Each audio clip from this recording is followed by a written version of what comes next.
Hello, അസ്സലാമു അലൈക്കും, welcome back. അപ്പോൾ ഇന്നത്തെ വീഡിയോ ഒരു അടിപൊളി ടേസ്റ്റിൽ വളരെ എളുപ്പത്തിൽ വീട്ടിൽ ഉണ്ടാക്കാൻ പറ്റുന്ന ഒരു ചിക്കൻ മന്തിയുടെ റെസിപ്പിയാണ് കേട്ടോ. അപ്പോൾ കുറഞ്ഞ ഇൻഗ്രീഡിയൻസ് വെച്ച് റെസ്റ്റോറൻറ്റ് സ്റ്റൈലിൽ വീട്ടിൽ എങ്ങനെയാണ് ചിക്കൻ മന്തി വളരെ എളുപ്പത്തിൽ ഉണ്ടാക്കാമെന്ന് നോക്കാം. അപ്പോൾ നിങ്ങളിതൊന്ന് ട്രൈ ചെയ്ത് നോക്കണം. വളരെ സിമ്പിളായിട്ടുള്ളൊരു റെസിപ്പിയാണ്. അപ്പോൾ നമുക്ക് വീഡിയോയിലേക്ക് പോകാം. അപ്പം അതിനു വേണ്ടി ഞാനിവിടെ ലോങ് റൈസ് ബാസ്മതി റൈസാണ് എടുക്കുന്നത്. ഇനി അരി ഒന്ന് സോക്ക് ചെയ്യാൻ വേണ്ടി വെക്കണം. അതിനു വേണ്ടി ഞാനിവിടെ 4 കപ്പ് ബാസ്മതി റൈസാണ് എടുക്കുന്നത്. അപ്പം 4 കപ്പ് ബാസ്മതി റൈസ് ഒരു പാത്രത്തിലോട്ട് ഇട്ട് കൊടുക്കണം. എന്നിട്ട് അതൊന്ന് സോക്ക് ചെയ്യാൻ വേണ്ടി വെക്കണം. ഞാനിവിടെ 30 മിനിറ്റ്സാണ് അരി സോക്ക് ചെയ്യാൻ വേണ്ടി വെച്ചിട്ടുള്ളത്.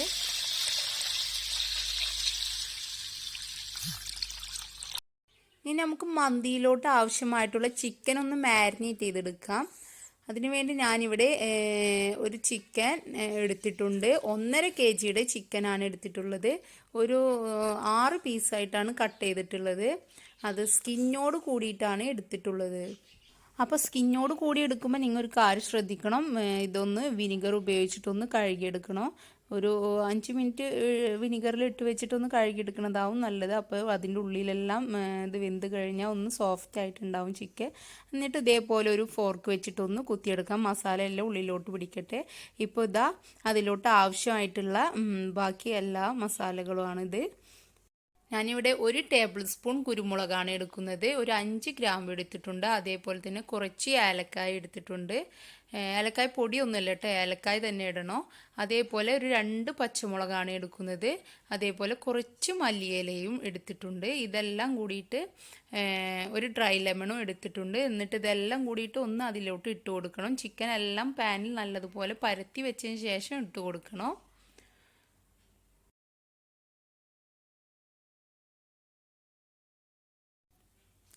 ഇനി നമുക്ക് ആവശ്യമായിട്ടുള്ള ചിക്കൻ സ്റ്റോക്കാണ്. ചിക്കൻ സ്റ്റോക്ക് മസ്റ്റാണ് കേട്ടോ. മന്തിയിൽ എന്തായാലും ചിക്കൻ സ്റ്റോക്ക് വേണം.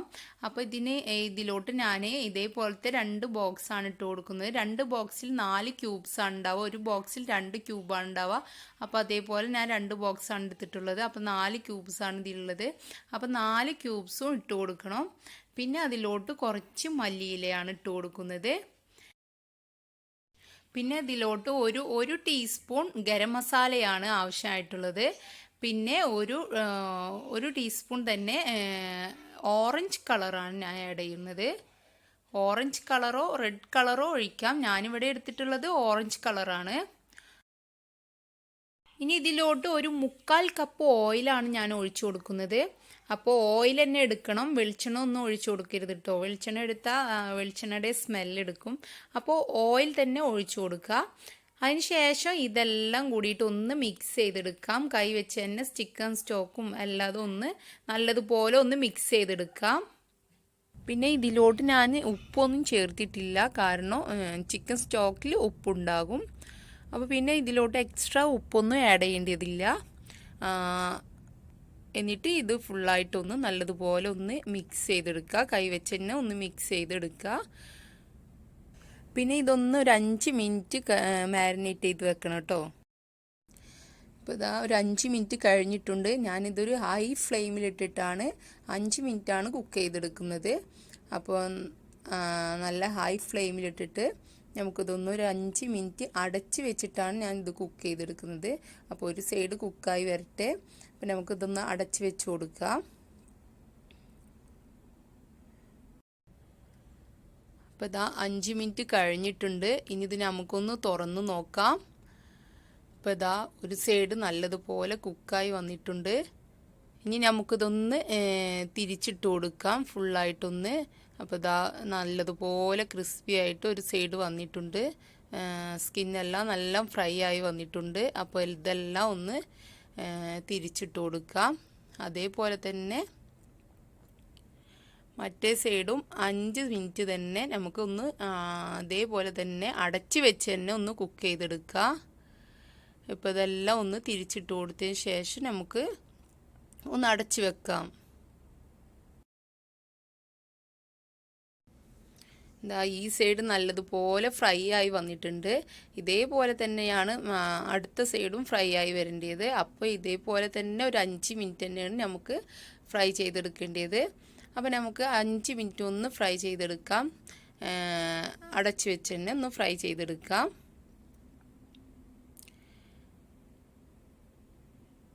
അപ്പോൾ ചിക്കനൊന്ന് അവിടെ ഇരുന്ന് കുക്കായി വരട്ടെ. അപ്പോഴേക്കും നമുക്ക് ഇതിലോട്ട് ആവശ്യമായിട്ടുള്ള റൈസ് തയ്യാറാക്കിയെടുക്കാം. അപ്പോൾ അതിനുവേണ്ടി ഞാനൊരു പാത്രമാണ് വെച്ചിട്ടുള്ളത്. അതിലോട്ട് ഞാൻ കുറച്ച് ഓയിൽ ഒഴിച്ചു കൊടുക്കുന്നുണ്ട്. 1 ടീസ്പൂൺ ഓയിലാണ് ഒഴിച്ചു കൊടുക്കുന്നത്. എന്നിട്ട് അതിലോട്ട് കുറച്ച് സ്പൈസസ് ആണ് ഇട്ട് കൊടുക്കുന്നത്. ഒരു ചെറിയ പീസ് പട്ടയും അതേപോലെ തന്നെ 2 ഏലക്കായയും ഒരു 3 ഗ്രാമ്പുമാണ് ഇട്ട് കൊടുത്തിട്ടുള്ളത്. എന്നിട്ട് ഇതിലോട്ട് നല്ല ചൂടുള്ള തിളപ്പിച്ച വെള്ളമാണ് ഒഴിച്ചു കൊടുക്കുന്നത്. അപ്പോൾ എന്നിട്ട് അതിലോട്ട് നമ്മൾ സോക്ക് ചെയ്ത് വെച്ചിട്ടുള്ള റൈസ് ഇട്ട് കൊടുക്കണം. കുറച്ച് ആവശ്യത്തിന് ഉപ്പും ഇട്ട് കൊടുത്തിട്ടുണ്ട്. നമ്മൾ 30 മിനിറ്റ്സ് സോക്ക് ചെയ്യാൻ വേണ്ടി വെച്ച റൈസ് നല്ലതുപോലെ കഴുകി വെള്ളം കളഞ്ഞതിന് ശേഷമാണ് ഇട്ട് കൊടുക്കുന്നത്. എന്നിട്ട് അതൊന്ന് ചെറുതായിട്ടൊന്ന് ഇളക്കി കൊടുത്തതിന് ശേഷം നമുക്കിതൊന്ന് അടച്ച് വെച്ചിട്ട് ഒന്ന് വേവിച്ചെടുക്കാം.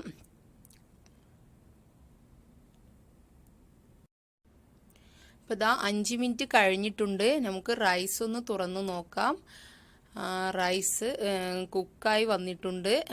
അതിന് അധികം വേവൊന്നുമില്ല കേട്ടോ. ഒരു 5 മിനിറ്റ് കഴിഞ്ഞപ്പോൾ തന്നെ റൈസ് കുക്കായി വന്നിട്ടുണ്ട്. ഇപ്പോൾ ഇതാ റൈസ് ഒന്നും ഒട്ടി പിടിച്ചിട്ടൊന്നുമില്ല. നല്ലതുപോലെ തന്നെ കുക്കായി വന്നിട്ടുണ്ട്. ഞാനിത് ഫുൾ വേവിലാണ് കേട്ടോ റൈസ് എടുത്തിട്ടുള്ളത്.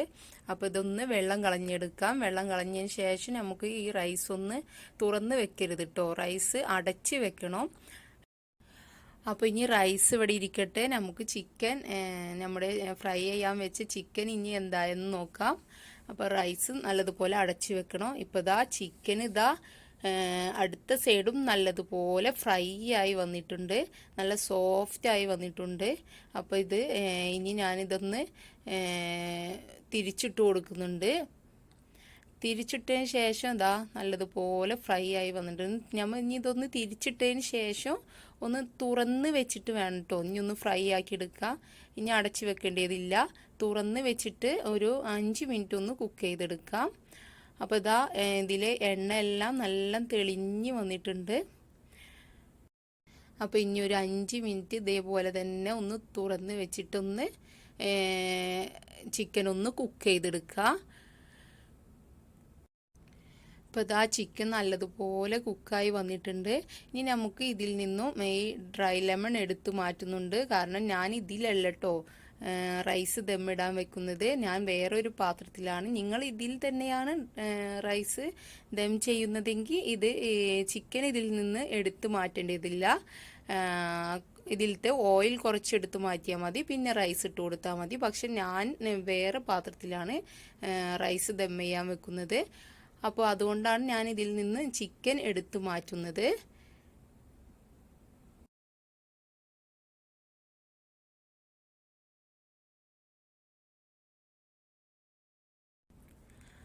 അപ്പോൾ ചിക്കനെല്ലാം നല്ലതുപോലെ കുക്കായി വന്നിട്ടുണ്ട്. നല്ല സോഫ്റ്റ് ആയിട്ടാണ് ചിക്കൻ കുക്കായി വന്നിട്ടുള്ളത്. അപ്പോൾ ഞാൻ ചിക്കനെല്ലാം എടുത്തു മാറ്റിയിട്ടുണ്ട്. ഇപ്പോൾ ഈ ഓയിലാണ് നമുക്ക് റൈസ് ദമ്മിടാൻ വേണ്ടി വരുന്നത്. അപ്പോൾ ഇനി വേറെ ഓയിലൊന്നും എടുക്കേണ്ടതില്ല കേട്ടോ. അപ്പോൾ നമുക്കിനി റൈസ് ഒന്ന് സെറ്റാക്കി എടുക്കാം. അതിന് വേണ്ടി ഞാനൊരു വേറെ പാത്രമാണ് വെച്ചിട്ടുള്ളത്. അതിലോട്ട് ഈ സെയിം ഓയിലിൽ നിന്ന് തന്നെ ഒരു 3 ടീസ്പൂൺ ഓയിലാണ് അതിൻ്റെ താഴത്തേക്ക് ഒഴിച്ചു കൊടുക്കുന്നത്. എന്നിട്ട് അതിൻ്റെ മുകളിലോട്ടായിട്ട് കുറച്ച് റൈസ് ഇട്ട് കൊടുക്കുന്നുണ്ട്. എന്നിട്ട് ഇതേപോലെ തന്നെ ഓയിൽ ഒഴിച്ചു കൊടുക്കുന്നുണ്ട്.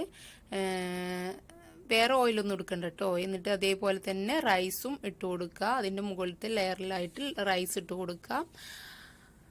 പിന്നെ നമ്മൾ ഫ്രൈ ചെയ്ത് വെച്ചിട്ടുള്ള ചിക്കനാണ് വെച്ച് കൊടുക്കുന്നത്. ചിക്കൻ ഇതേപോലെ ഒരു 3 ചിക്കനായിട്ട് ഞാൻ വെച്ച് കൊടുത്തിട്ടുണ്ട്. പിന്നെ കുറച്ച് ഓയിൽ 2 ടീസ്പൂൺ ഓയിൽ ഒഴിച്ചു കൊടുക്കണം അതിൻ്റെ മുകളിലോട്ടായിട്ട്. എന്നിട്ട് റൈസ് അതിൻ്റെ മുകളിലോട്ടായിട്ട് ഇട്ട് കൊടുക്കണം. എന്നിട്ടൊന്ന് ശരിയാക്കി എടുക്കാം. പിന്നെ അതിൻ്റെ മുകളിലോട്ടായിട്ട് ഓയിൽ ഒഴിച്ചു കൊടുക്കണം.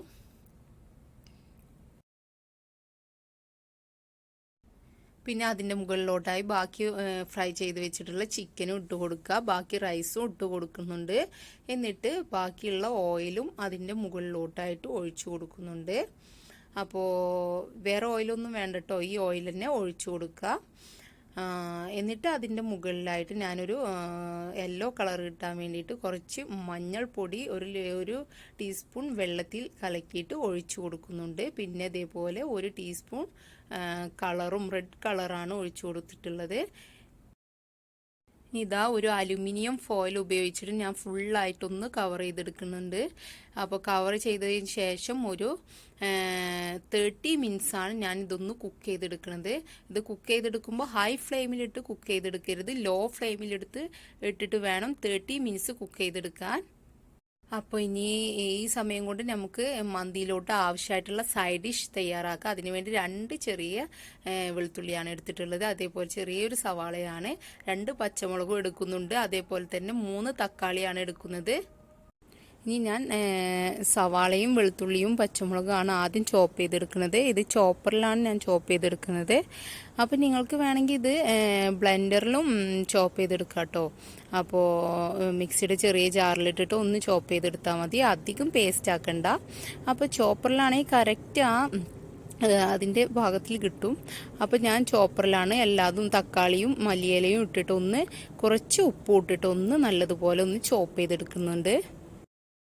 ഇപ്പോൾ ഇതാ നല്ലതുപോലെ ഒന്ന് ചോപ്പറിലിട്ടിട്ട് ഞാനൊന്ന് മിക്സ് ആക്കി എടുത്തിട്ടുണ്ട്. ഇപ്പോൾ ഇതാ മന്തിയിലോട്ടുള്ള സൈഡ് ഡിഷ് റെഡി ആയിട്ടുണ്ട്. ഇതേപോലെ ഇരിക്കണം, അധികം പേസ്റ്റ് ആക്കി എടുക്കരുത്. ഇതിലോട്ട് ഞാൻ വെള്ളമൊന്നും ഒഴിച്ചു കൊടുക്കുന്നില്ല.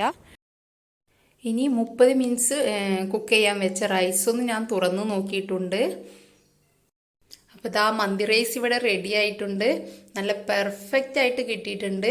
അപ്പോൾ ഇതാ എല്ലാവരും ഇതൊന്ന് ട്രൈ ചെയ്ത് നോക്കണം. നമ്മുടെ വീട്ടിൽ തന്നെ റെസ്റ്റോറൻറ്റിൽ നിന്ന് കിട്ടുന്നത് പോലെ നല്ല ഈസി ആയിട്ട് നമുക്ക് മന്തി റൈസ് വീട്ടിൽ തന്നെ തയ്യാറാക്കാവുന്നതാണ്. അപ്പോൾ നിങ്ങൾക്ക് എല്ലാവർക്കും ഈ വീഡിയോ ഇഷ്ടമായിട്ടുണ്ടെങ്കിൽ ഒന്ന് സബ്സ്ക്രൈബ് ചെയ്യണേ. പിന്നെ നിങ്ങൾ എല്ലാവരും ഒന്ന് ട്രൈ ചെയ്ത് നോക്കി ഇതിൻ്റെ ഫീഡ്ബാക്ക്സ് ഒന്ന് അറിയിക്കണേ. അപ്പോൾ ഇൻഷാ അല്ലാഹ് പുതിയൊരു റെസിപ്പിയായി വരുന്നത് വരെ ബൈ, താങ്ക് യു.